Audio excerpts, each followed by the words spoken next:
Assalamualaikum warahmatullahi wabarakatuh.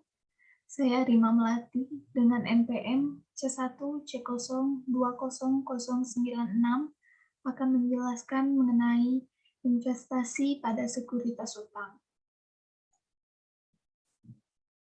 Yang pertama, investasi pada sekuritas utang dan investasi pada sekuritas ekuitas merupakan bagian dari instrumen keuangan, tepatnya bagian aset keuangan. Instrumen keuangan diatur pada PSAK 50 tentang penyajian, PSAK 55 tentang pengakuan dan penilaian, PSAK 60 tentang pengungkapan, dan PSAK 71 yang berkaitan dengan instrumen keuangan.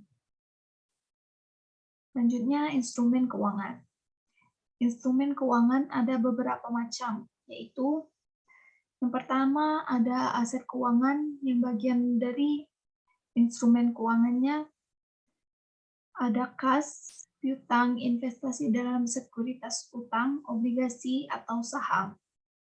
Yang kedua, liabilitas keuangan. Bagian dari instrumen keuangan.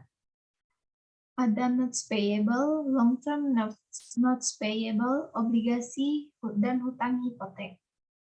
Selanjutnya ada ekuitas yang juga bagian dari instrumen keuangan. Ada saham biasa atau istimewa dan return earning. Selanjutnya ada sekuritas derivatif atau sekuritas turunan dan sekuritas aging atau lindung nilai. Pada aset keuangan ada 4 kategori. Yang pertama, kategori pertama yaitu aset keuangan yang diukur pada nilai wajar melalui laba rugi. Pada kategori kedua, aset keuangan yang dimiliki hingga jatuh tempo. Kategori ketiga, loan and receivable, yaitu pinjaman dan piutang. Yang keempat, kategori keempat, aset keuangan tersedia untuk dijual. Selanjutnya ada perlakuan akuntansi untuk aset keuangan. Untuk perlakuannya tergantung pada kategorinya. Ketika aset keuangan diperoleh, maka kita akan mencatat aset keuangan yang diperoleh sebesar harga perolehan investasi. Akuntansi untuk aset keuangan ketika aset keuangan dinilai dan ingin disajikan dalam laporan keuangan pada buku Dimartani dikelompokkan menjadi yang pertama, pengukuran saat perolehan awal, yang contohnya itu pada investasi. Jika kategori pertama, maka biaya lain sehubungan untuk memperoleh investasi akan dicatat serta ada akun beban periode berjalan. Pada kategori 2, 3, dan 4, biaya transaksi sehubungan dengan perolehan investasi dikapitalisasi atau digabungkan menjadi harga perolehan. Selanjutnya, pengukuran setelah perolehan awal. Pada kategori 1 dan 4 harus dinilai sebesar nilai wajarnya. Ketika akan menyajikan berdasarkan nilai wajar, maka akan dibandingkan dengan nilai tercatat sehingga ada selisih di antara nilai wajar dan nilai tercatat. Untuk perlakuan selisih tersebut adalah jika pada kategori pertama, maka selisih akan diakui sebagai unrealized holding gain or loss, straight income, untuk menunjukkan bagian dari laba rugi. Pada kategori keempat, maka selisih akan dicatat sebagai unrealized holding gain or loss, straight equity, untuk menunjukkan bagian dari penghasilan komprehensif lain. Pada kategori kedua, tidak menggunakan nilai wajar, tetapi menggunakan harga perolehan yang diamortisasi. Pada kategori ketiga, ketika akan disajikan dinilai sebesar harga perolehan.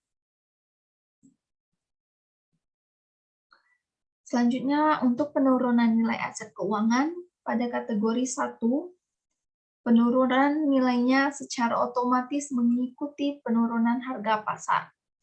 Untuk kategori 2-4 atau 2-3-4, penurunan nilainya harus melalui pengujian atau impairment test.